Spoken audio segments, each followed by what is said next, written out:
প্রথমেই সাইডবার থেকে প্রিপারেশন নামের একটি অপশন দেখতে পাবেন।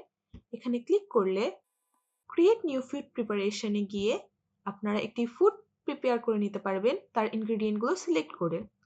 প্রথমে যেই ফুডটি প্রিপেয়ার করব সেই ইনগ্রেডিয়েন্টটি আমরা এখানে অ্যাড করে নিই। লাইক আমি মাটন তেহেরি প্রিপেয়ার করব, তাই ইনগ্রেডিয়েন্টটি আগে ইনগ্রেডিয়েন্ট লিস্টে থাকা লাগবে আমাদের। এখানে আমি পিসেস হিসেবে করছি। দেন এখানে প্রিপারেশনে গিয়ে ক্রিয়েট নিউ ফুড প্রিপারেশনে ক্লিক করে আমি মাটন তেহেরি সিলেক্ট করে নিলাম। আমি সারাদিনের জন্য 10 পিসেস বা 10 প্লেট ধরে নিতে পারেন মেক করব। তো তার জন্য আমার কি কি ইনগ্রেডিয়েন্ট লাগবে সেটা আমরা এখানে প্রিপেয়ার ফর্ম বক্সে লিখে দিব। প্রথমে সিলেক্ট ইনগ্রেডিয়েন্টে দিয়ে আমি মাস্টার্ড অয়েল দিলাম, 10 লিটার দিলাম।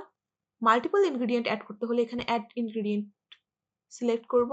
সিলেক্ট ইনগ্রেডিয়েন্টে গিয়ে আমি মাটন অ্যাড করে দিলাম 10 কেজি।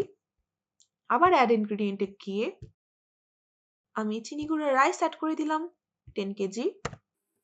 দেন ক্রিয়েট প্রিপারেশনে ক্লিক করলে যেই ফুডটি আমি প্রিপেয়ার করেছি লাইক মাটন তেহেরি 10 পিস সেটা স্টকে 10 পিস আপডেট হয়ে যাবে এবং যেগুলো আমি ইউজ করেছি মাস্টার্ড অয়েল, মাটন, চিনি গুঁড়া রাইস এগুলো 10 কেজি 10 কেজি 10 কেজি করে স্টক থেকে ডিডাক্ট হয়ে যাবে। এখন স্টকে গেলে দেখতে পাবো এখানে মাটন তেহেরি 10 কেজি অ্যাড হয়ে গেছে, মাটন 10 কেজি কমে গেছে এবং চিনি গুঁড়া রাইস 10 কেজি কমে গেছে। এখন ভিউতে ক্লিক করে স্টক মুভমেন্টে গেলে আমরা দেখতে পাবো যে এখানে ফুড প্রিপারেশনের জন্য 10 কেজি কোয়ান্টিটি অ্যাড হয়েছে, আফটার স্টক 10 কেজি। ভিউতে ক্লিক করলে আমরা এটার ডিটেলস দেখতে পাবো, food preparation name, usable ingredient etcetera. And usable ইনগ্রেডিয়েন্টগুলোর ভিউতে ক্লিক করে স্টক মুভমেন্টে ক্লিক করলে আমরা দেখতে পাবো এখানে ফুড প্রিপারেশনের জন্য ইউজ হয়েছে 10 কেজি ডিডাক্ট হয়েছে।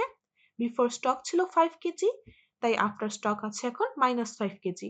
এখন ভিউতে ক্লিক করলে আমরা এখানে দেখতে পাবো যে ফুড প্রিপারেশনের জন্য এটা ইউজ হয়েছে, ইউজেবল ইনগ্রেডিয়েন্ট রয়েছে, মানে ওভারঅল ডিটেলসটা দেখতে পাবো।